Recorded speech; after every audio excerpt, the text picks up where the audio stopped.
UFC 282. We had a change in the main event recently. Yuri Prochazka was supposed to be defending his belt against Glover Teixeira in the highly anticipated rematch. Unfortunately, that won't be the case. Now, Glover Teixeira did have an opportunity to stay on this card as Yuri pulled out of the fight. Glover had a chance to stay on this card and fight for gold once again. He chose not to. He would have had to have faced Magomed Ankalaev, so maybe you don't blame him for avoiding that fight. Now, Magomed Ankalaev will be taking on Jan Blachowicz in a stellar matchup of two of the top light heavyweight fighters in the world, fighting for the vacant light heavyweight championship of the world. Now, I also want to throw in there, I've been saying for a long time that Magomed Ankalaev was the uncrowned light heavyweight champion. I said that his time was coming. I've been saying that for roughly 2 years or so. This upcoming Saturday, he has an opportunity to prove me right. I'm very, very excited for this main event matchup. The card is stacked. UFC 282. Let's get into the prediction video.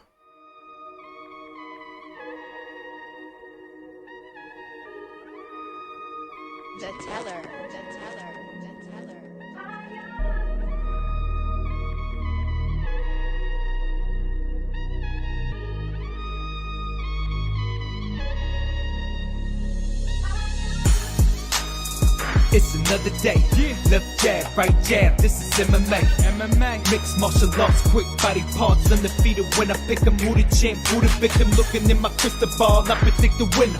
Never stop fighting, if you lose, keep your chin up. Know how the game go, I'm a smart fella. Welcome to the show, this the MMA fortune teller.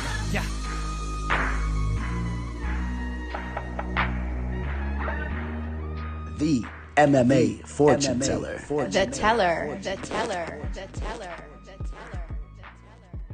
What is up, you guys? Teller checking in for a big time pay-per-view breakdown video, UFC 282. We already talked a little bit about the main event. You guys know I'm excited for the light heavyweight championship bout between two of the most talented guys in the division. Unfortunately, they're fighting on a little bit of awkward terms for the belt, but you guys have to admit that these two fighters are as deserving as any fighters in the UFC as far as fighting for a belt. So nothing wrong with that. Paddy Pimblett will be taking on Jared Gordon. I know a lot of you guys are excited to see Paddy back in there. You guys kind of know how I feel about Paddy. We'll get into that a little bit later. Nothing against him, but I'm not really understanding what all the hype is about Paddy. I don't really get it. In my opinion, he couldn't shine Conor McGregor's shoes as far as entertainment goes, but for some reason people are loving themselves some Paddy Pimblett. Alex Morono steps in on short notice. Robbie Lawler did just withdraw from the fight card, if you guys didn't catch on to that. Darren Till, another big name fighter, taking on the knockout artist Dricus du Plessis. Bryce Mitchell taking on Ilia Topuria. That's an awesome fight as well. I mean, there's just really a lot of solid fights scattered throughout this card. In my opinion, this is a very, very fan-pleasing card. I am very keen to tuning in and watching all these fights. Chris Daukaus versus Jairzinho Rozenstruik. That's a treat of a heavyweight matchup. We got Raul Rosas Jr. making his UFC debut. The youngster, I believe he's 17 years old or something like that. We got to catch his age here in a second, but you know we just made some money on him on Dana White's Contender Series. Kind of a layup fight there against Perrin. Curtis versus Buckley. Billy Q versus Hernandez. Erik Silva making his debut, taking on TJ Brown. Cameron Saaiman taking on Steven Koslow. Two guys making their UFC debuts as well. Two youngsters, 6-0 undefeated. We know Cameron came from Dana White's Contender Series, and another guy or another kid that made a lot of buzz in the show. A lot of youngsters coming through Dana White's Contender Series these days. And let me not brush over Vinicius Salvador as well. He had a stellar knockout on the show. Now, real quick, before we jump into the prediction, please go check me out on all my social media. If you guys didn't know, I was at the event in Orlando this past Saturday. We made it another profitable event. Had a great time out there. Posted some videos on my Instagram story, MMA Fortune Teller _. They're still up there now. Posted a little video here on the channel of some dude getting kicked out. He was causing some ruckus, fighting with some girl. And I posted a little video of that. You guys can check that out as well. I have some other footage on my phone. I'll try to get it uploaded. Nothing crazy going on at the event, but I did have a good time. And like I said, it was another profitable event. You guys know you can catch my recaps here on the channel as well. We have the recap of UFC Orlando there. We hit 2 of our 3 official plays, make it another profitable event, and we are absolutely crushing our official plays for the year 2022, and that's coming off 2021 where we had an amazing year as well. So these last 2 years have been amazing. Obviously, I'm feeling very good about that, and shout out to everybody that's been working with me for my official plays and making that money with me. And if you're interested in doing that, reach out to me. I got all my information scrolling below. You can shoot me an email, a message on Instagram or Twitter, and I can send you over my pricing for my official plays. All right, guys, thank you so much. All right, with that all being said, let me throw one more thing at you guys. Some of you guys will like this. So what I'm doing now also on Instagram, I will be posting a post the Monday after each event. We'll take the main card and we'll take the winners off the main card, and we'll talk about fights to make as far as they go, fights that make sense. And you see I did that here for the UFC Orlando fight. I want to see Stephen Thompson versus Michel Pereira. RDA versus Randy Brown makes a lot of sense in the welterweight division. Nicolau versus Pantoja. What a flyweight match that will be. Pavlovich versus Cyril Gane. I like Delize versus Munez. The winner of that really explodes to the top of the middleweight division. And I like Erik Anders versus Petrosky. I think that's a real sleeper fight. Go over to my IG, comment. Let me know what you guys think about the matchmaking I did there. And you could expect to see that for every single event on my IG and my Twitter as well.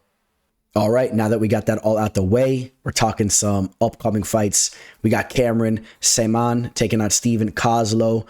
Cameron, MSP, only 21 years old, about to be 22. I briefly talked about the stellar performance that he had on Dana White's Contender Series where he had the knockout over Josh Wang Kim. Josh Wang Kim, if you guys remember, he had a lot of experience going into that fight. He had much more experience than Cameron, and he was the favorite against Cameron in that fight, and Cameron pulled off the upset. In fact, also, when you pull up Josh, if you take a look at him, understand that he had a wealthy experience as an amateur, which, depending on how you feel about that, a lot of people feel that it's not really necessary or it's not really the smartest idea on the MMA side of things. You're not getting paid for those fights. A lot of people think that it's probably smarter to jump into the pro fights a little bit earlier, but whatever the case be, Josh it was a talented fighter, or is a talented fighter, and I thought that was a big victory for Cameron. Cameron felt some adversity early in that fight, if you guys remember. He was taken down at one point in time, but it was very active off his back. He got back up to his feet. He was threatening the neck, threatening with subs, but it was really about his striking. His striking was beautiful. He's sharp on the feet, and eventually he got a nasty knockout victory, so showing that he has some power for the division as well. In comes his opponent Steven Koslow, who, when you take a look into him, grappling is really what stands out to me. When you look at him, you could pull up some videos of him in some grappling tournaments. When you look at his pro resume in his 6 fights, a lot of submissions. I mean, we're looking at rear naked chokes, Kimuras. In fact, all of his last 5 fights were won via submission. Let's take a look at that first pro victory. That was an armbar. So, I mean, we're talking about a very impressive resume here. This is a guy that's going out there and submitting everyone that he's facing. Now, he is fighting lower level competition. There's no question about that.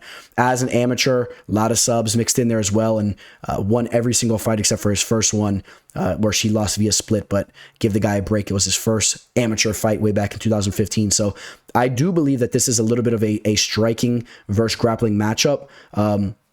I need to see a little bit more from Steven. Now, there's not an extreme amount of footage of him to really be wowed by his striking. On the other hand, Cameron has shown me that he could strike for sure. I'm taking him. I'm edging him as the better striker in this fight. And Cameron has also showed me that he's a well-rounded fighter, and I'm expecting him, or I'm leaning towards the way that he'll be able to avoid being subbed. He seems like he's competent down there in the mat, and if he avoids getting subbed, or if he can keep the fight standing, or even if he gets taken down, we saw how active he is working his way back to his feet. I think that there's a real advantage for him there. That being said, I don't want to just overlook Koslow's resume, because when a guy's going out there and getting sub after sub after sub, every single one of his pro fights has ended in a submission victory. That is impressive, even if he's fighting lower level competition. So, like I said, Cameron is definitely going to need to be sharp there. If he's not, I could see Koslow potentially exploiting the ground game. Saaiman looked good, like I said, in that last fight, but maybe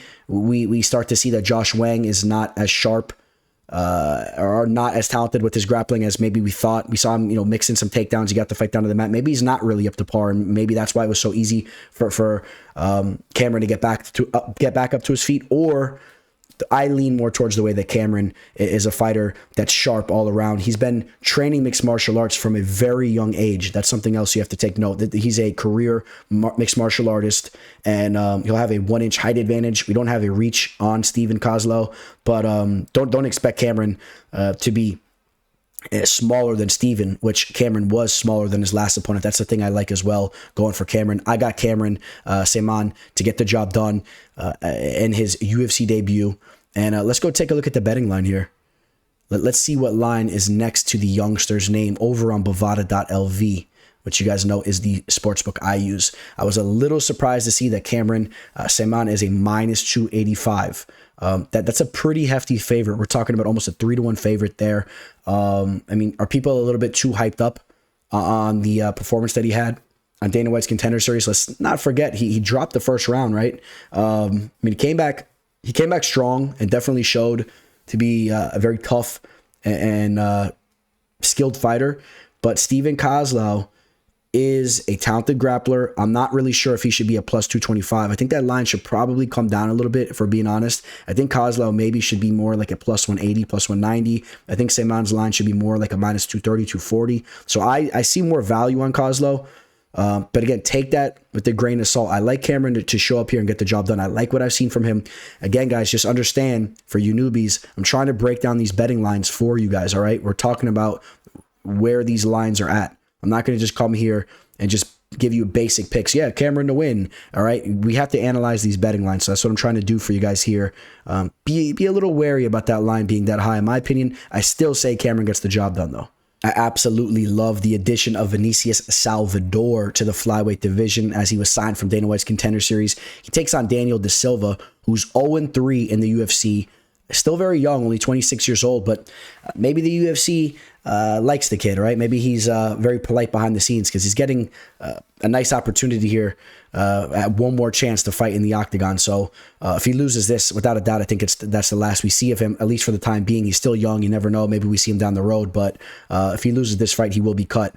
Vinicius Salvador, pull up his fight on Dana White's Contender Series. He is an extremely exciting fighter. And first off, too, let me say this. Shout out to Shannon Ross, his dancing partner in that fight, because he's a very exciting fighter as well. And I'm excited to see him fight in the UFC in the future. Vinicius Salvador, he went out there. He took the first round. He was landing some big punches. He started to slow down a little bit. I guess I wouldn't say slow down, but he was getting outstruck by Ross in the second round, I believe it was. And eventually Salvador was doing the rope-a-dope against the cage, looking like a real pro out there, looking like Roy Jones Jr., bobbing and weaving, and then just cracked Ross with the hook. I believe it was a left hook, and finished him. All right, that fight was so exciting. Vinicius Salvador is an absolute treat to the fans. He's a fan-pleasing fighter. He's going to be a great addition. Hopefully, he shows to be well-rounded enough to hang around in the division and be a legit contender. I hope that's the case because he's exciting to watch. And I'm telling you, the way he fights, it's a little different than what you see typically when you're watching MMA fights. I mean, this guy, he'll kind of pull a boxing type defensive stance, the way he's plotting his feet and just bobbing and weaving, which I do think some fighters may start to take advantage of down the line, possibly. Or maybe maybe he's sharp enough there that he's confident that his timing will bounce back and he'll stuff those takedowns. But at times, I feel like a good wrestler would have went in on his hips and probably slammed him down against the cage. But Ross was not able to do that really at will. So you see the power that he possesses, and he throws from the hip as well. He throws from the hip, which is very dangerous. You can really torque a lot of power from the hip, and I expect him to get some knockouts in the UFC in the future. Daniel Da Silva is a fighter that has shown to be lacking in a variety of ways, and the most significant way is the fact that he kind of has low fighter IQ. He kind of freezes up at times. I mean, if you remember the knee bar that he got caught by Francis Figueiredo with, that wasn't a good look. Got knocked out in his last fight against Victor Altamirano. That was an official play of mine that I cashed on. In his UFC debut, got finished by Jeff Molina. I mean, and the Jeff Molina fight, he dropped his hands and just absolutely froze up in there. All right, so this is a fighter that kind of freezes up. Now, he does have some talent at the same time when he can keep his head on straight. I mean, he throws some decent kicks, decent striking, but I'm not really crazy about what I've seen overall. He needs to sharpen some things up. You see him over here chatting it up with a Brazilian legend. He needs to take lessons from fighters like this. He's still young. He could learn, and maybe we see a better version of himself. We know his back's up against the wall here, but I think that he gets knocked out against Vinicius Salvador. I'm taking Vinicius Salvador to get the knockout. He's going to throw something from the hip. He's going to be pressuring De Silva, or maybe actually I take that back. I'm going to say he pressures a little bit, but eventually he draws De Silva in a little bit. De Silva comes in, throws some heavy strikes, and Salvador catches him with a nasty counter. And I think it happens early, first or second round. Give me Vinicius Salvador to get the job done. And let's go take a look at that betting line. He's a 2-1 favorite. He's a minus 200 right now. Daniel De Silva, a plus 159. Vinicius, a 2-1 favorite in his UFC debut. I like that line. I think that's a line that favors Vinicius more so. I can't say there's any value on Daniel De Silva at plus 159 based on what we've seen from the kid. All right, the kid has to show something else in the octagon for us to even think there's any kind of value on him at plus 159. Give me Vinicius Salvador to get the job done via knockout. TJ Downtown Brown taking on Erik King Silva. Erik Silva, not to be confused with the old Brazilian juice head Erik Silva. We're not talking about him. Although I shouldn't be that disrespectful, because Erik Silva did put on some fun fights, a lot of big knockout victories for him, a lot of big knockout losses for him. But this is the new Erik Silva. He's 9-1. He's fighting out of Venezuela, or he's from Venezuela. Obviously not fighting out of Venezuela these days. But Erik Silva, a talented fighter, a talented grappler. We saw him have a big-time performance on Dana White's Contender Series, where he was able to get the fight down to the ground against a tough opponent in Anvar Boyanazarov. He got the fight down to the mat, finished him early. He finished him via ground and pound. Now, his opponent, Anvar, was a striking-based fighter, so let's take note of that first and foremost. Maybe he was exploiting a fighter that wasn't that polished up in that skill set. As you see him here sparring with Mike Perry. I saw Mike Perry at UFC Orlando too. He was right in front of me when I was, if you guys check my Instagram, I was kind of where the fighters came out the tunnel. He was walking in and out, saying what's up to the fans. Just note that, where was I there? Erik Silva may have kind of exploited a fighter that really wasn't up to par with their grappling. Now, we do know that TJ Brown has that wrestling base. We do know that he has somewhat turned it up a little bit as of recently. He was a fighter that maybe I was down on a little bit coming off Dana White's Contender Series with some of the performances he had. But I do feel that he's put in the work and he's became a better fighter over the years. We can take a quick look here. I mean, he's coming off a loss against Cheyenne Nurdian-Beck, who we know is a talented fighter. Although, real quick, you guys, because I want to give you guys a heads up. Let me see something real quick. Cheyenne Nurdian-Beck is coming off a win against Derek Minner. That is correct. You guys can expect me to put out a video in regards to the whole James Krause and Derek Minner situation. And if you haven't heard about it, go look it up, because I'm going to put out a very informative video on that situation that will be coming out. So just know that maybe Nurdian-Beck's last victory didn't really carry a lot of merit. We'll talk about that. But TJ Brown lost to him, who I still do think Cheyenne is a talented fighter. Before that, victory over Charles Rosa, who's on the down and out. The victory over Kai Kamaka, a lot of people thought that Kamaka should have won that fight, including myself. So it was an entertaining fight. It was back and forth fight. So either way, you got to give TJ props for that fight. And then I lost to Danny Chavez, and I lost to Jordan Griffin. The Danny Chavez fight was one that really stood out to me. Danny Chavez, that was the best victory of Danny Chavez's career. He chewed him apart. And then Danny Chavez never looked the same after that. So that wasn't a good look for TJ Brown. But I do think that TJ Brown has looked better since. TJ Brown, in my opinion, has always reminded me a little bit of a smaller bootleg War Machine. I've kind of, I kind of at times would pretend that he's War Machine. I was a big fan of War Machines before he, completely lost it and all that. But back in the day, I was a big fan of War Machine. If you guys don't remember John Copenhaver, or whoever you say his last name, but we know him as War Machine from The Ultimate Fighter, an absolute savage. TJ Brown always kind of reminded me. He kind of looks like him a little bit. Unfortunately, we weren't able to see War Machine's career progress in the UFC.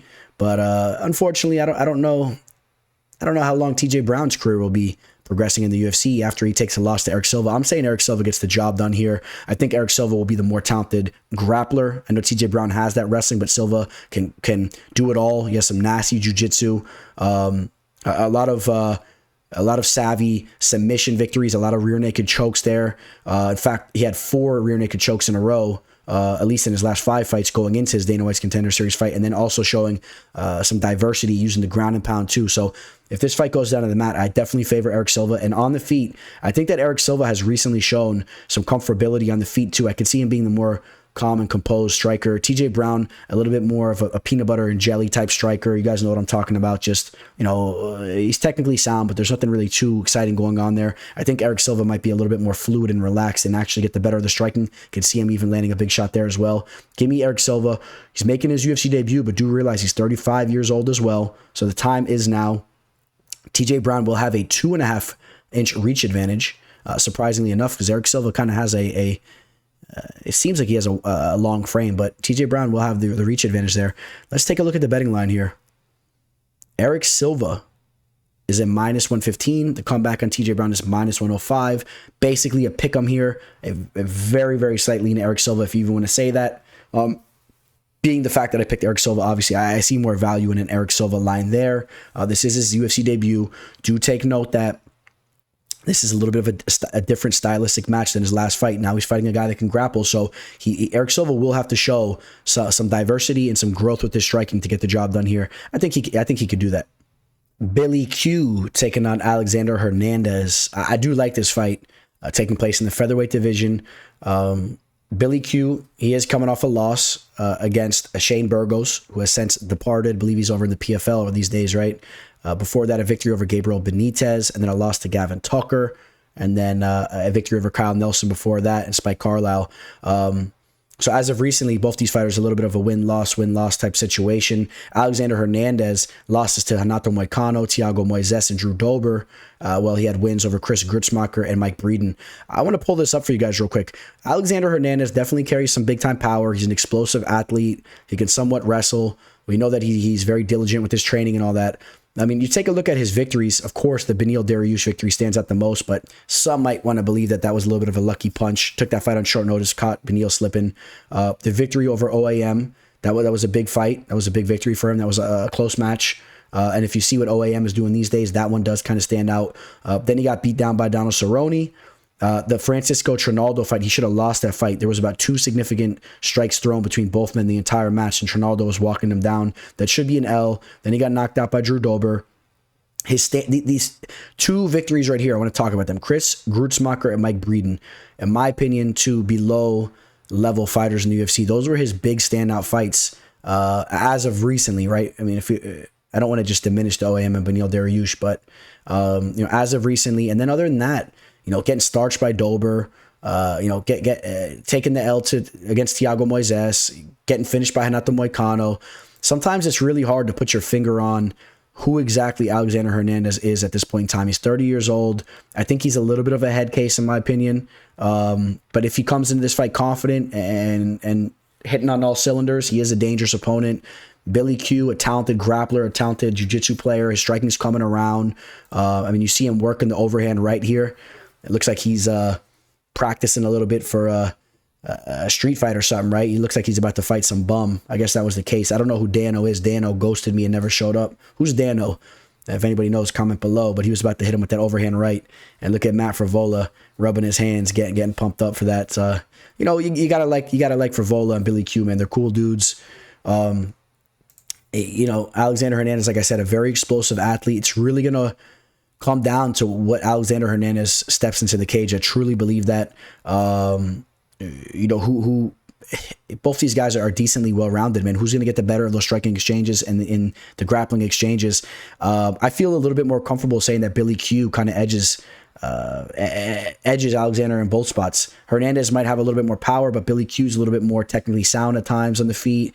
Billy Q might be a little bit more polished with his jiu-jitsu, whereas Hernandez, he's trying to use his brute strength and his wrestling and whatnot. I might take Billy Q down there too. I could see Billy Q snatching his back up, maybe putting in a body lock, controlling him, trying to work a rear naked choke or something like that. I'm going to take Billy Q here. He's 34 years old. He is, Yeah, I'd say he's about in his prime right now, right about there, 34. I know maybe some people think it's a little bit getting to the point where you're over the hill, you're going on the decline, but I think that Billy Q is extremely hungry coming off that loss right now and looks to be in phenomenal shape. Give me Billy Q to get the job done here, and let's go pull up the line. I could foresee Billy Q winning a decision here, taking 2 or 3 rounds, controlling Hernandez, maybe taking his back at one point in time, sealing a round like that or something like that. Billy Q is a minus 165 favorite with the comeback on Hernandez at plus 135. Minus 165, I think that's decently accurate. Maybe it should come down a little bit. Maybe I could see Billy Q, or I would like to see Billy Q more on a minus 145, or Hernandez should be more around that plus 115, plus 120, maybe that plus 135. Maybe there's a little bit more value on that line. This is an interesting fight. I'm very excited to see how this fight plays out. I think there's a lot of variables set to take place, but give me Billy Q. I love this fight right here. Chris Curtis taking on Joaquin Buckley. 2 fighters that I do like watching perform. Buckley, I've always been a fan of his. You guys know I just recently had an underdog play on him as well, and he came through for me against the Dagestani Albert Duryov. So you know his stock's riding high as far as I go. Also, I just listened to the entire podcast of him on Joe Rogan, on the Joe Rogan Experience, and Buckley is an awesome dude. A really, really cool dude. I highly recommend you guys check out that episode. Buckley knows his stuff, and he's a guy that is extremely confident. He's only 28 years old. On the other hand, Curtis, 35 years old, coming off a tough loss against Hermanson. He was kind of outworked in that fight. We saw Hermanson just drop the ball this past weekend, and this is a fight. Both guys 5'10". Both guys have a very similar reach, only a half-inch reach for Buckley. Now, do understand that Buckley, this is his last fight in the middleweight division, and then he's dropping down to the welterweight division. He talked about it on the show, how he barely cuts any weight. That could be a good thing as well, though. Comes in very fit with good cardio under his belt. He's not depleting himself. Chris Curtis, I don't know all the ins and outs of his weight cut, but I don't think he's ever really had an issue with his weight cut either. I think that both these guys are very talented strikers, and I'm excited to see how the fight plays out in the feet. I could really see these guys putting on a show in that aspect, and I do foresee this fight playing out on the feet for the majority of time. I think these guys are going to be willing to trade and exchange on the feet, and I think that Buckley is going to kind of step on the gas a little bit earlier in this fight, and I think it's going to pay off dividends. If you guys remember, he finished very strong in that last fight against Nasruddin Amavov. He won the 3rd round, but he started off a little bit too slow early in that fight. I think this time he picks up the pace early, and I think he edges out 2 of the 3 rounds in a nice striking affair. So just understand that Curtis is a dangerous man, a very well-rounded man. He's tricky on the feet, and he's always live for a counter shot that can put you out. We've seen Buckley finished a couple times, right? Alessio De Chirico hit him with the nasty head kick. We saw what Kevin Holland did to him. Shout out to my boy Kevin Holland, huh? The teller's just such a class act these days. I didn't even really dig in to Kevin Holland taking 2 L's in a row. And, and all that, it's not really my style. You know what I mean? You guys know I'm just having some fun right now, but I'm not really like that, I don't want to dig too deep. That whole situation with me and Kevin Holland was just kind of fun. And if anything, I've gained more respect for Kevin Holland for the performance he just put on against Wonder Boy, letting him stand up and all that. Kevin Holland is a true crowd pleaser, so it's all good. I'm going to be taking Joaquin Buckley to get the job done here. Like I said, I think he edges 2 of the 3 rounds and steps on the gas here in this fight. He's younger, and I think that he's really full of energy right now, and he just edges those two of those 3 rounds. I think Curtis could take a round, though. Buckley, minus 155 favorite. I think that line maybe needs to come down a little bit. I think that Buckley maybe should be more like a minus 135 favorite, and I think that Curtis should be more around a plus 120, a plus 115. Similar to what we just said in the last fight. I think that line probably should close a little bit, in my opinion. Let's put some respect on Chris Curtis's name. I know he's coming off a loss, but he is a nasty counter striker. We've seen Buckley step before, and besides even just landing that big shot, Curtis can strike with the best of them. He's very talented there, so don't be shocked if he possibly takes 2 of the 3 rounds himself, and there's some close rounds there. So, but I do like Buckley in order to get the job done there, and that should be a fun one. Edmen, Shahbazyan taking on Dalcha, Lungiambula. The UFC, it looks like they felt bad about what they did to Edmen. They threw him into the deep waters very early in his career. He's still only 25 years old. In fact, he just turned 25, okay? All right, so think about this real quick. When he took that L against Derek Brunson 2 years ago, we're talking about a guy that was 23 years old, all right? He was a young kid. You're getting thrown in there with Derek Brunson. Think about this, too. Derek Brunson was even more in his prime. We know Derek Brunson is a top 10 middleweight fighter, even better than that, right, at times. I mean, that was a tough fight for him. And then you throw him in there with Jack Hermanson, a perennial top middleweight fighter. And then you throw him in there with this up-and-comer Nasruddin Amavov. Give the kid a break. I mean, I know that he looked great against Jack Marshman and got the finish against Brad Tavares. I think the Tavares victory kind of threw him down the wrong track. I think that Shahbazyan should have been slow played a little bit more. I mean, we'll take a quick look. I mean, the Golden Boy, he showed so much promise coming into the UFC. If you guys remember, got the victory over Antonio Jones back in 2018. But if you think about it right away, he had a tough fight with Darren Stewart, a very close fight that he barely edged. But then he had some big performances. He had the finish over Charles Byrd and Jack Marshman and Brad Tavares. We know he's a finisher. He's a fighter that's prone to getting finishes. But he still needs to refine a lot of things. He needs to refine his grappling. We saw what Amavov just did to him in his last fight, holding him in the crucifix, finishing him down there. He has a lot to work on, and we don't need him taking too much damage. I think that Shahbazyan, at the age he's at, I think that he still shows a lot of promise for the division. I think that he has the potential to hang around in the UFC. And he definitely has to get this victory, though. The UFC is giving him a layup fight here. He's getting an opponent that also is coming off 3 losses, who's only won 1 of his last 5 fights. Dalcha Lungiambula, a guy that struggles with his cardio. I mean, Shahbazyan just needs to play this fight intelligently, and then this is his fight to win. All he has to do is be patient in there and have the right game plan, and this is a fight that he should walk away with a W in my opinion. So now we do understand that, and we do realize that Dalcha carries some serious power, so you got to be careful there, and that's part of the game plan I'm talking about. Don't walk into a big shot. Don't make this a firefight. Pace yourself, pick him apart from the outside, get this fight down to the mat, showcase your jiu-jitsu. If you guys remember Edmen Shahbazyan, people were raving about what he was doing over on the grappling scene as a kid over on the West Coast. I mean, he has some serious jiu-jitsu skills as well.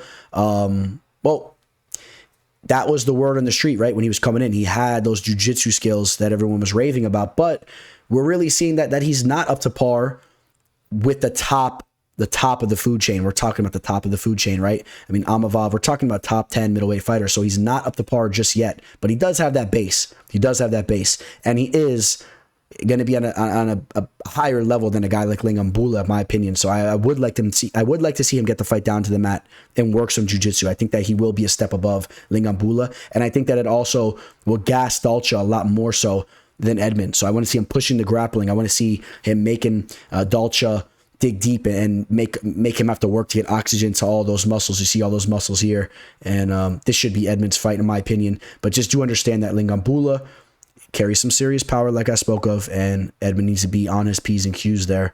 Edmen Shahbazyan, a -325 favorite, and Lungiambula is a +245. I think that's an accurate line. That's a line that's where I would cap this fight. So if you want to throw Edmen and a parlay, if you want to throw a kitchen sink at him, be careful there. Like I said, be careful, but you're not going to get too much on the return. Maybe you look at Edmen to get a finish. We talked about how he's prone to getting finishes in the past. Lungiambula has been finished in 3 of his last 4 losses. So those are things that you want to take note of there. Maybe you take Edmen via finish, or you mix him in a parlay if you want action on this fight. We got the youngster Raul Rosas Jr. I'm a fan of this kid's. Came through for me on Dana White's Contender Series, put some money in my pocket. I love seeing fighters progress throughout their careers, so I get to watch this kid from what I think was he 17 when he had that fight on Dana White's Contender Series? I believe so, right? 2 months and a day ago. He had just turned 18. Looks like a day before or whatever, a day after. He had just turned 18 years old, so he was almost 17 years old. We're going to get to see this kid progress in the UFC and hopefully fight all the way to his late 30s. That'd be awesome. Watch the kid fight for almost 2 decades. Raul Rosas Jr., his father was a fighter. Raul Rosas Jr. involved in the fight world from a very young age. His grappling is his bread and butter, without a doubt. It's his grappling that you have to watch with this kid. The pace he pushes, the jiu-jitsu, the wrestling, all that. He mixes it up beautifully. We saw it on Dana White's Contender Series. He was relentless. if you hear other pro fighters that have put in work with him talk about him, they rave about his work ethic and the pace he pushes in the gym and all that. So, I mean, nothing but rave reviews. And I think that this is an awesome UFC debut fight for him against Jay Perrin, as Jay Perrin is a tough dude. But we do understand that Jay Perrin really hasn't proven himself to be a UFC fighter, right? Since making his UFC debut, he lost to Mario Batista and Yuri Lang, the Chinese fighter. But so he hasn't even had his first UFC victory. This is a nice setup fight for Raul Rosas Jr. Smart matchmaking by the UFC brass. You don't throw Raul Rosas into the fire. The kid's 18 years old. Give the kid a break. But at the same time, Jay Perrin is a fighter that is shown to be very tough, and he puts in some work. So it's good to see him getting another opportunity. I have no problem with that. This will be his last opportunity. If he loses this fight, you will not see Jay Perrin in the UFC anymore, in my opinion. So how do I see this fight going down? I mean, I gotta back Raul Rosas, man, to push the pace on Perrin and just attack with the grappling. I think he pushes the pace and he gets the better of him there. If Jay Perrin's going to have any success in this fight, he will have to stuff the takedowns and possibly exploit the striking of Raul Rosas, who maybe there's a question mark there. We haven't really seen anything that's amazing on the feet that shows that he's a UFC caliber striker. So that's probably going to be the avenue that Perrin's going to want to try to exploit. It's going to be a lot easier said than done. And I want to say this too. You know, I've seen a lot of people, you know, trying to troll and make fun of Raul Rosas, how he looks, this and that. I mean, I'm not even going to go into all the nitty gritty, but just understand that Raul Rosas Jr. is going to be getting a lot more girls than any of you guys that are trying to hate on him. I'll tell you that right now. He's got the big old fat gold chain. He's got a lot of money coming to his way in the near future, and whatever he has going on, I don't know, whatever, he could have that worked on if he wants to, or even if he doesn't, and he'll have a lot of girls. So, I see a lot of trolls on the internet, and I can imagine what some of you guys look like sitting in your mom's basement, hating on the dude. And I don't know if he got his teeth knocked out in a fight, or I don't know if he was born with cleft palate or whatever, but he could have that fixed up easily. He can get some Conor McGregor or Paddy Pimblett teeth. You see Paddy's fake teeth now? I guess that's a thing over in the UK, over there in Ireland and in England or in Europe. They're all wearing the fake teeth. I guess they do that in America too, but Raul Rosas can get a nice set of those, and then you need to watch your girl, because if Raul Rosas pulls up on you, he's snagging her. Wait till he starts stringing off some victories, gets a nice second contract in the UFC. El Nino Problema, and I'm taking him to get the job done here with his grappling. And Raul Rosas Jr. is a minus 250 favorite, so he's getting the respect right away from out the gates.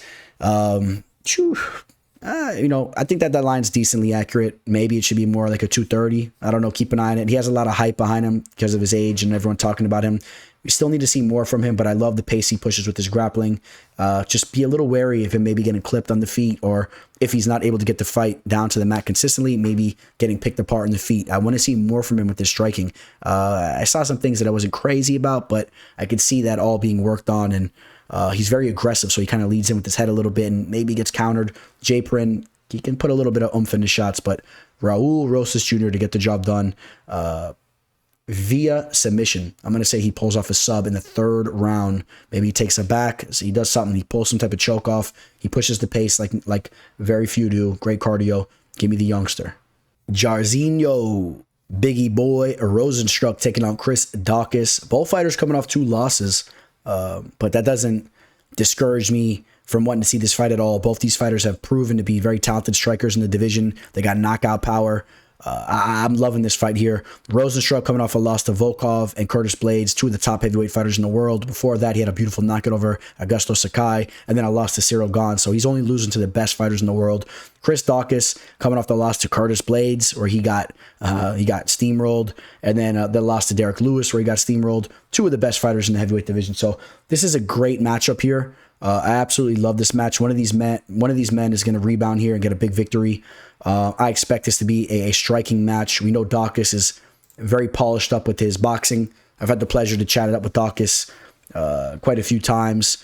I know that he is he was working as some type of I don't want to say SWAT. He was working as some type of when all the riots and all that stuff were happening, he was trying to control that. So I mean, he's been dealing with the nitty gritty inside the cage and out. He's a tough dude. We know his brother just got finished, right? His brother got finished. I faded his brother. I had Kyle Daukaus on the show as well. Nothing but respect to Kyle. I chatted it up with him. He's a good dude. Business is business. And I like both the Daukaus brothers a lot. And they've came through for me and made me money at times. You know how it goes here, man. We got to be strictly business. I like Rozenstruik to get the job done here. Rozenstruik is very technical. He carries some serious power, and I'm smelling a rebound victory for him in this spot here. I think he's going to clip Daukaus with a big shot. I didn't like the way that Daukaus looked as of recently. He looked a little bit intimidated to me against both of the matches he had against Lewis and Blades, and I don't see any reason why he might not be intimidated, Biggie Boy, when he looks across the cage and sees him. Biggie Boy will have to up the pace of his strikes if this fight goes to a decision. If he doesn't get that knockout, you got to be a little bit careful because Daukaus has the potential to outpoint him. Daukaus is a little bit more active with his boxing. Biggie Boy kind of looking for that counter shot at times. But I think that counter shot comes in the first or second round. How about that? I'm sensing a knockout victory for Jairzinho Rozenstruik. He's going to have a 2-inch reach advantage, even though he's an inch shorter.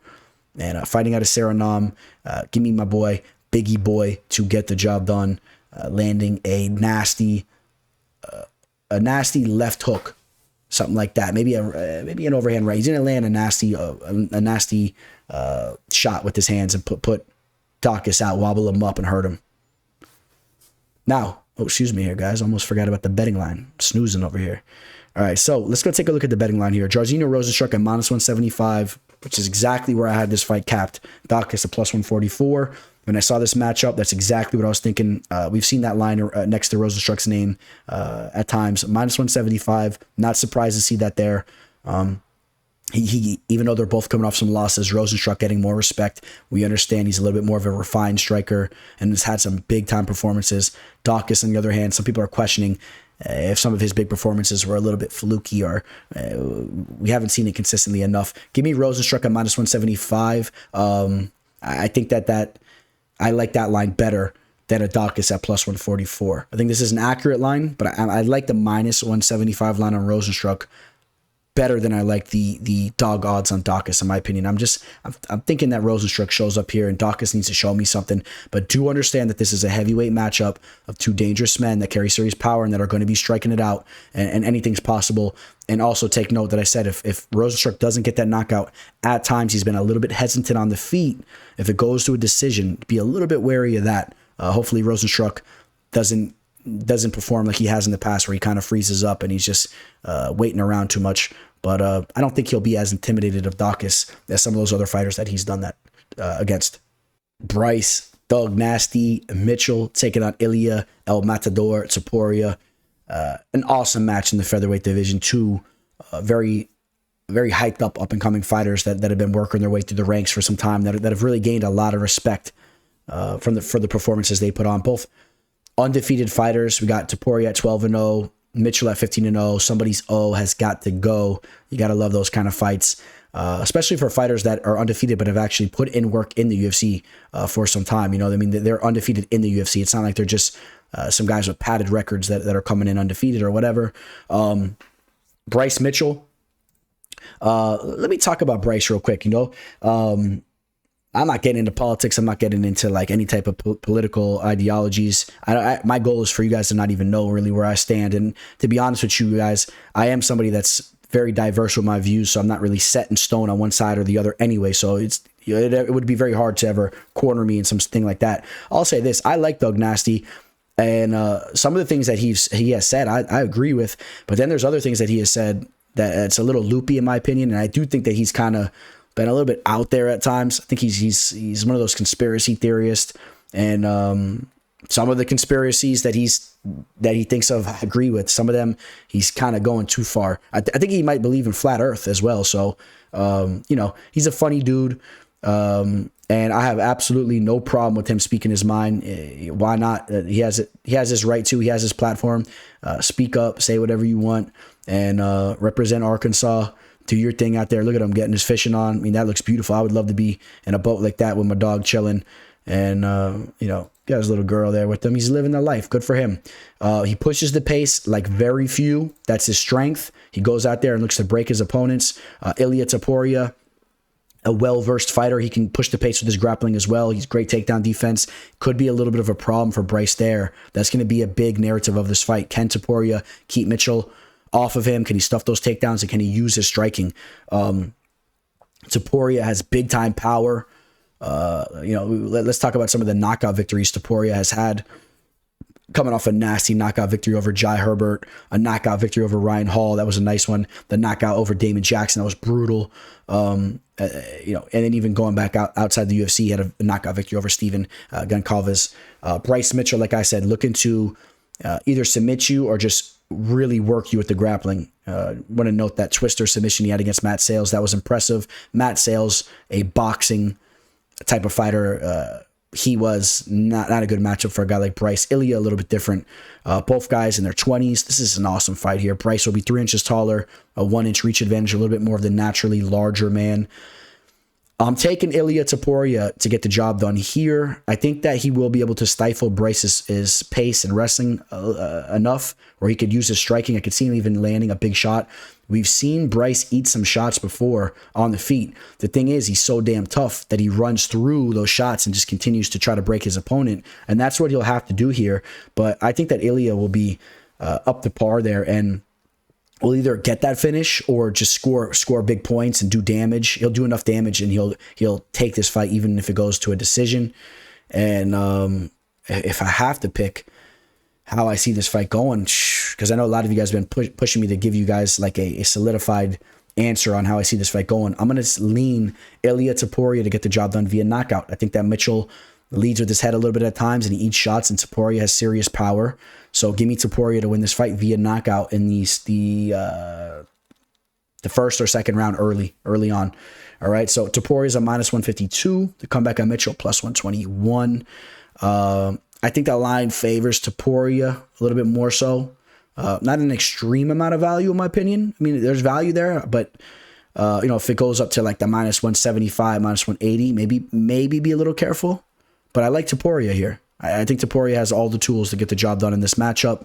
I could be proven wrong. I mean, if there's a guy that could prove me wrong in a spot like this, Bryce Mitchell is. The cardio is ridiculous. He's relentless. But if he can do what he's been doing to those other guys, if he could do that against Topuria, he's a major threat to the belt. So this is a big fight.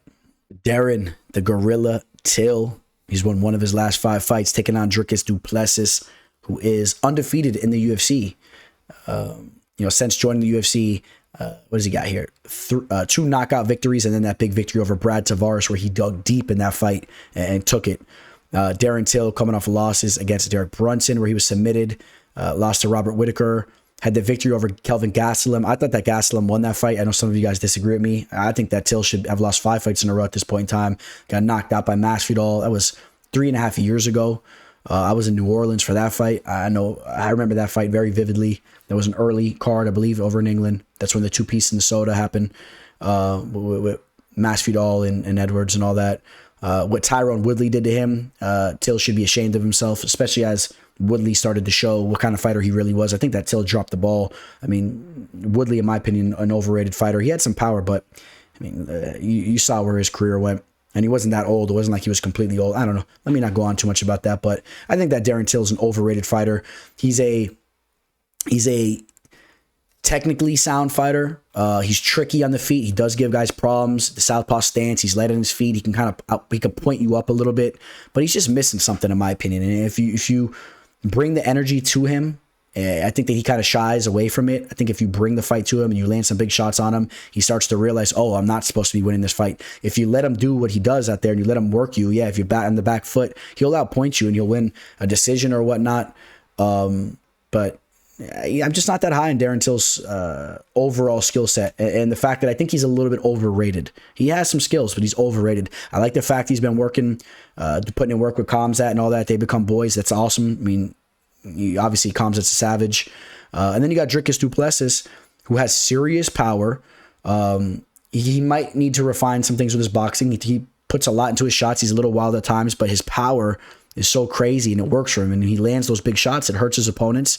And overall, It's been working just fine for him, but if he wants to push all the way to the top, I think he might need to refine a couple little things, but he has that type of potential to make some real noise. I think that this will be a striking match, and I think Du Plessis will land some big shots. I could see Darren Till getting bloodied up. I could see him swollen up in this fight. I think Till will have his moments with some activity. He'll throw some point-style strikes and score some points, but Du Plessis will land some heavy shots.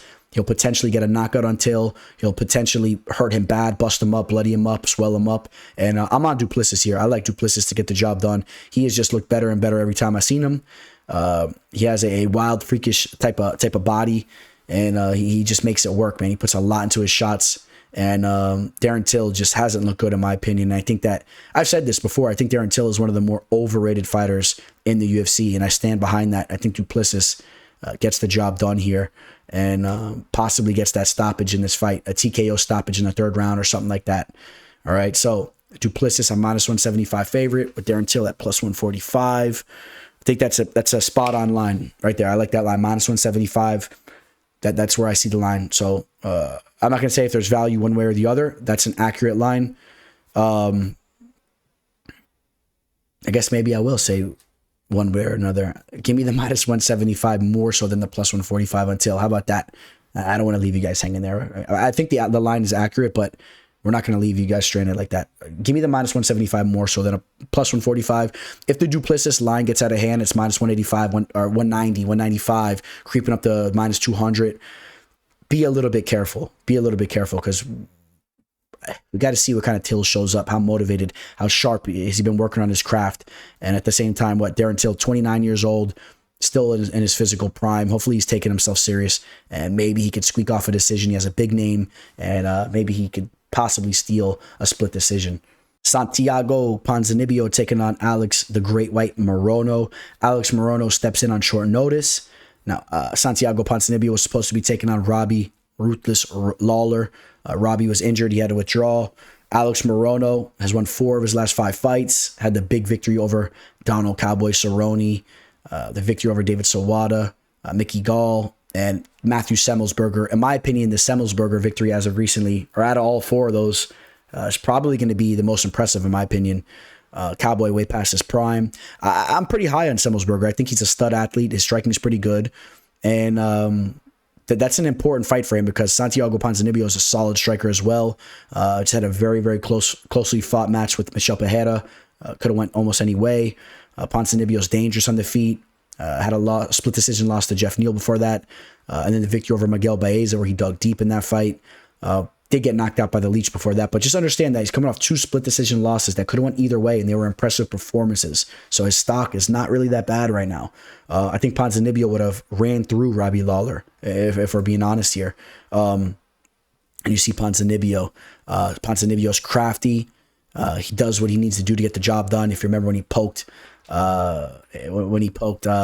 excuse me here, the Icelandic fighter, the fighter from Iceland, one of my old time favorites, Gunnar Nelson. Remember, he poked him in the eye and then ended up knocking him out after that. I mean, he'll do whatever. He'll poke you in the eye and then he'll keep throwing bombs on you. He's savvy, he's nasty, and he's well rounded. He's been putting in work for a long time staple of American Top Team, and then you got Morono, a longtime staple of Fortis MMA. He's an underrated, well-rounded fighter. The thing is with Alex Morono, well, people underestimate him because of his physique. He's not the most physically imposing type of fighter, but he's well-rounded. He's very accurate with his strikes, and he throws them from awkward angles, and he lands. He can take a shot. He has good jiu-jitsu, good wrestling. And I don't have a betting line on this fight right now. The fight was just announced, and I've been a little bit back and forth on who I want to pick for this fight. All right. I don't like the fact that Alex Morono is taking this fight on short notice. I think that obviously helps out Santiago Ponzinibbio, and the fact that he's been training for this date. I've been impressed with what I've seen from Santiago as of recently. Let's take a look at some of the other past experiences of Morono, besides just those 5 fights. Did lose a fight to Anthony Pettis, which is not a good look, especially when we know how Anthony's been looking around this time frame a little bit after. Got knocked out by Chaos Williams, but overall he's shown to be a tough fighter to finish overall. Victory over Josh Berkman back in the day, Zach Otto, Max Griffin, Kenan Song, Heist McKee. Oh yeah. We got to give a selection here, man. I wish I knew what kind of shape Alex Morono was coming into this fight at. And this is a catchweight match of 180 pounds, so you know that Alex Morono obviously wasn't really set to fight on this date. So coming in a little bit heavier. I'm gonna take Santiago Ponzinibbio to get the job done, and I think that Santiago will open up as the favorite in this match. Maybe he opens up as a minus 145 or something like that. But I think Alex Morono is alive to take this match, just depending on where he's at mentally and where he's at coming into this fight. But give me Ponzinibbio to get the job done, and I will say via decision. Paddy, the Baddie Pimblett, taking on Jared Gordon. All right, guys, let's talk about Paddy here for a second. First and foremost, this is a great matchup. Both these guys almost identical records, 19-5 on Gordon with 19-3 on Paddy Pimblett. Paddy Pimblett, in my eyes, one of the more overrated fighters that we've seen come in and get the buzz that he's got. He's only 27 years old, about to be 28. Still some room for growth. I am not a fan of his striking. I cannot get the picture out of my mind of him and Luigi Vendramini when Vendramini was cracking him up early in that fight. I worry about his striking defense, and I think when he fights some of the upper echelon strikers, he'll get hit with some big shots and potentially finished. I think that there's a knockout loss coming his way. I've been pleasantly surprised with the grappling of Paddy's. Paddy is impressive with his jiu-jitsu, man. The way he takes the back, the way he controls the fighters down there. I think that he's actually a very legit jiu-jitsu player and a very legit grappler inside the cage. I know he's working on his striking. I still think there's some flaws there.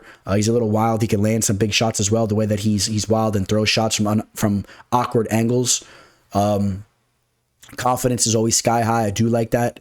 And let me be clear, I like Paddy Pimblett. What I'm saying is that I don't understand why he's getting blown up to be like some type of Conor McGregor, which obviously he's not even near what Conor is, or he'll never be what Conor was, or what Conor ever was at his peak, or even towards the peak. I think he'll be like half of that, if that.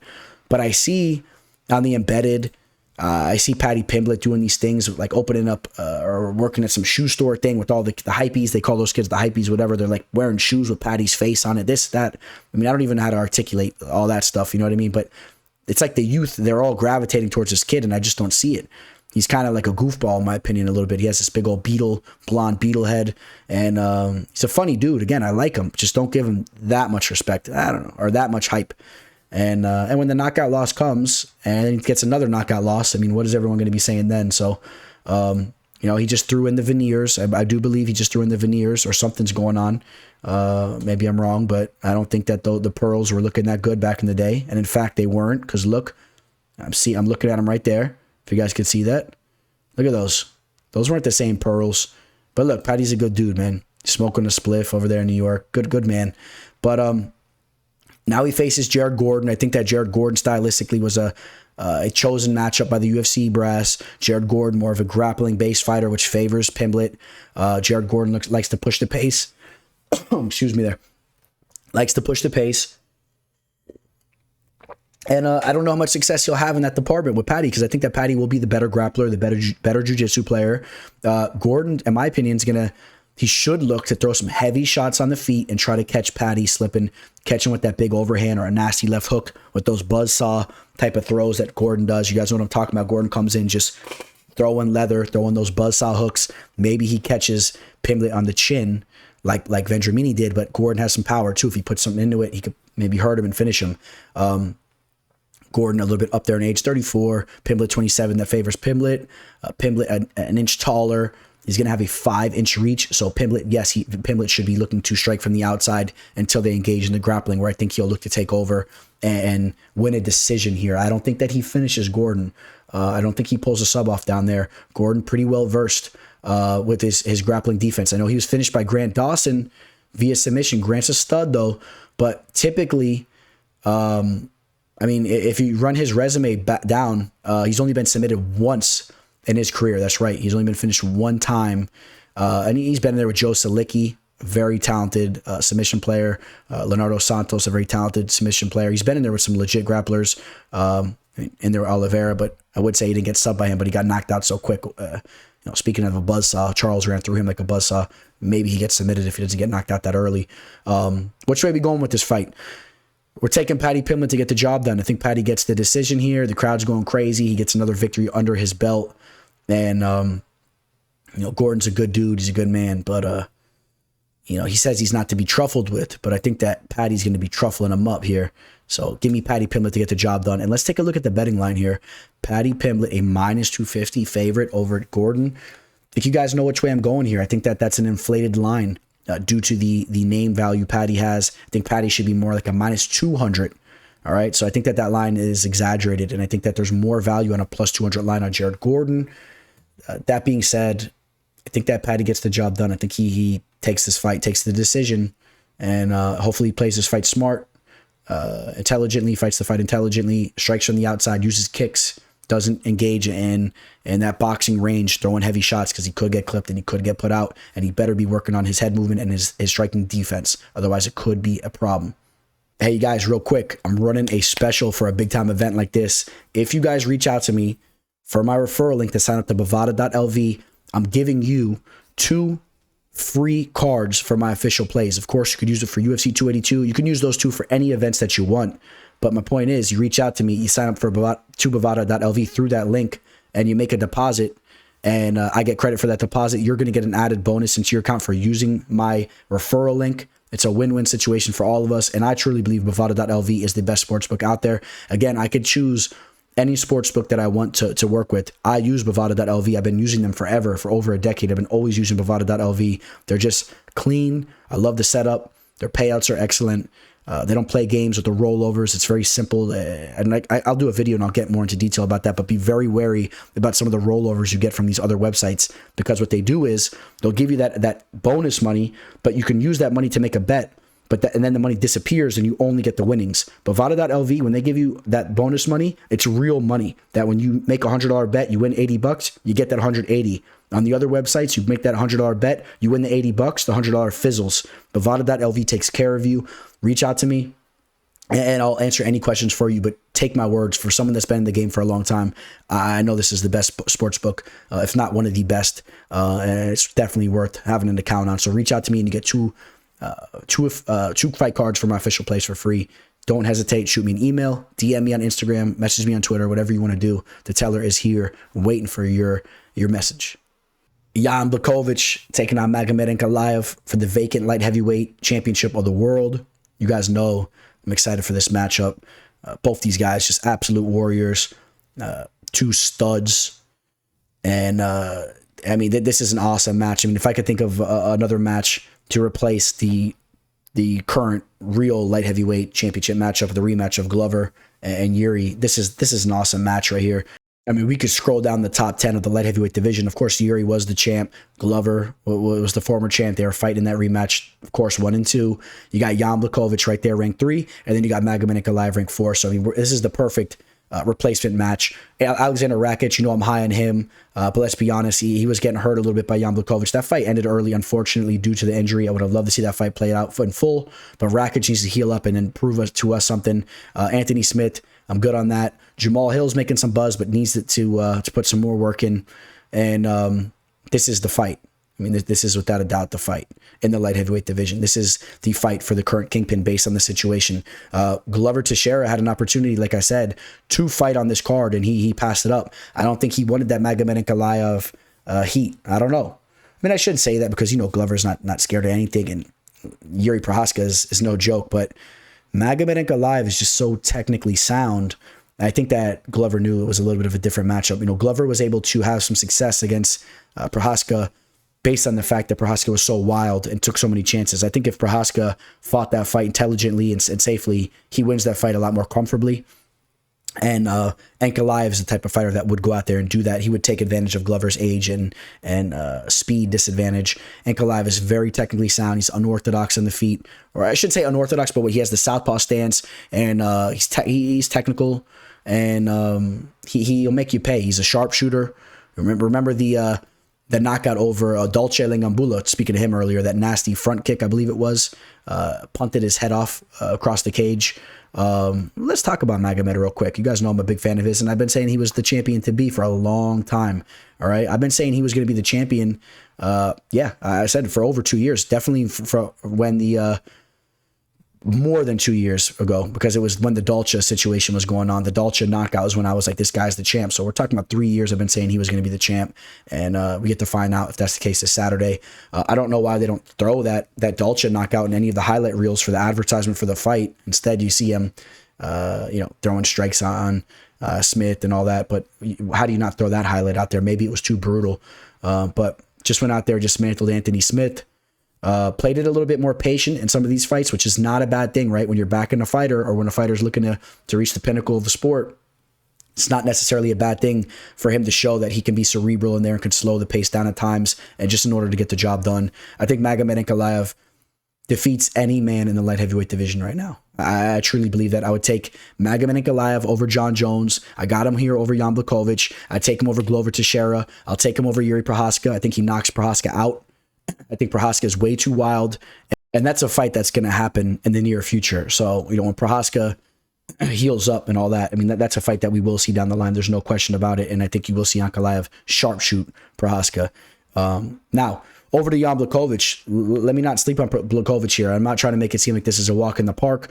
Jan Blachowicz looked stellar against Alexander Rakic before the injury. He looked to be very sharp with his striking.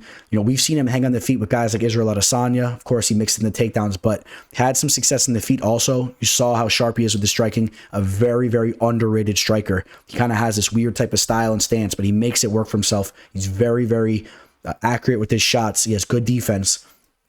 And he's a well-rounded fighter. It's not like Ankalaev should be able to just go out there and ragdoll Blachowicz and rip him down to the mat. So, there's a lot of interesting factors in this fight. I think that this fight, it's going to go to the later rounds, in my opinion, even though both these guys have some serious power and there's some real potential for the fight to be finished at any given time when you got guys like this throwing heavy leather and heavy limbs. But Ankalaev is a guy that has shown when it's important, he knows how to stay at harm's way. I can see him trying to avoid Blachowicz' big strikes and whatnot, or trying to avoid the Polish power. And I could see him kind of attacking from the outside, clinching a little bit, pushing Blachowicz against the cage and getting the better of those situations. And then that's not something that's easy to do, but I think that Ankalaev is probably the best, just about the best in the world in that department there, in his respected weight class. Very technically sound, very physically strong. You might get the better of him for a couple seconds, but he's going to continue to come and make the adjustments and the right technical moves to spin you and push you up against the cage and score some points. And he just does a lot of things really good. And like I said, at the end of the day, he can land that sharp shot, that sharp shooter type punch on you at any given time. We talked about some of those knockouts that he's had in his career. So if Blachowicz wants to come out here and be reckless, looking to get the job done in a wild way, best believe that Ankalaev can sharpshoot you as well. And coming from that southpaw stance, he gives guys problems at times.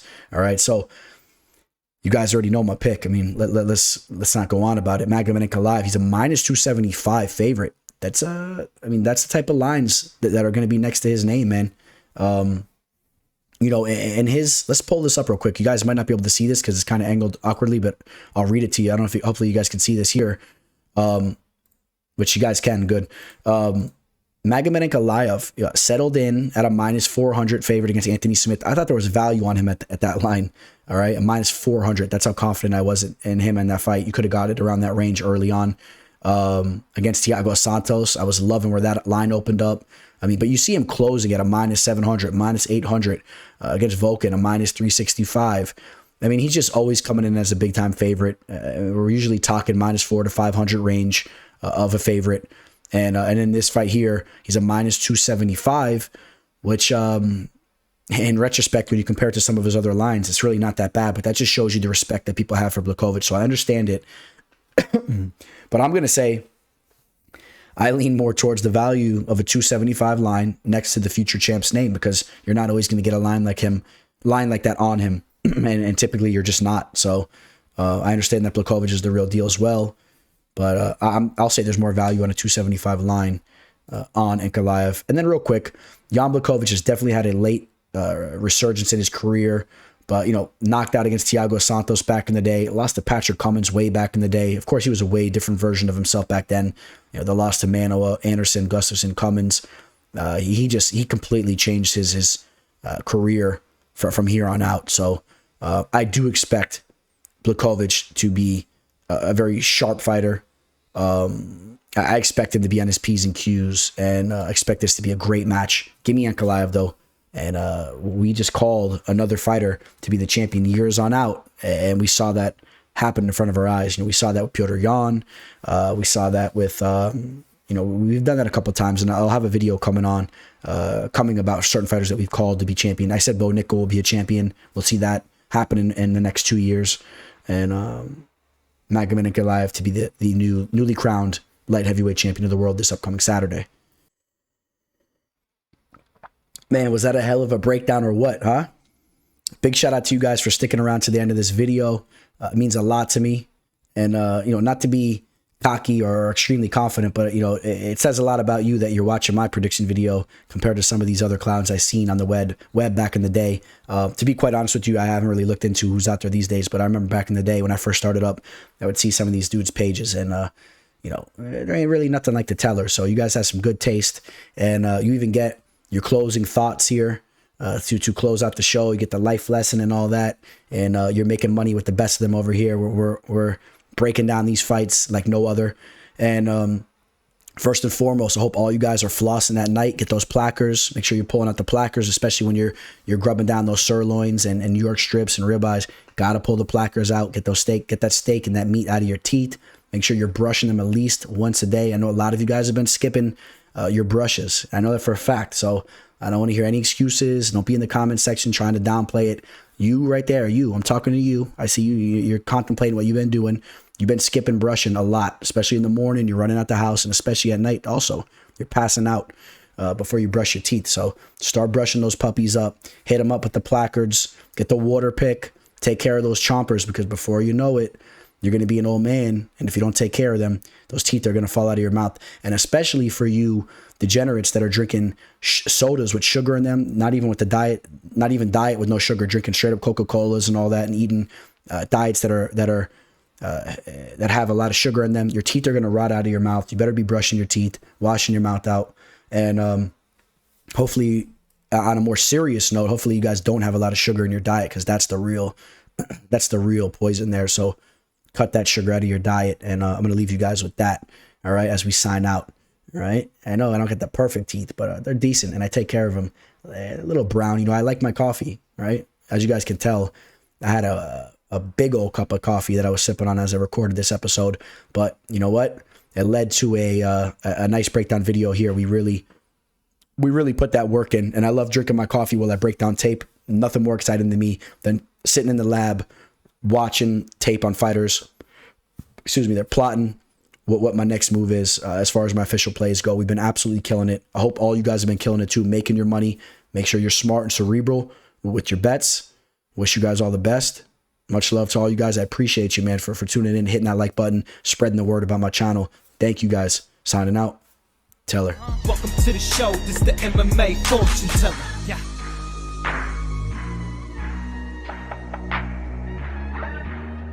The MMA fortune teller. The teller.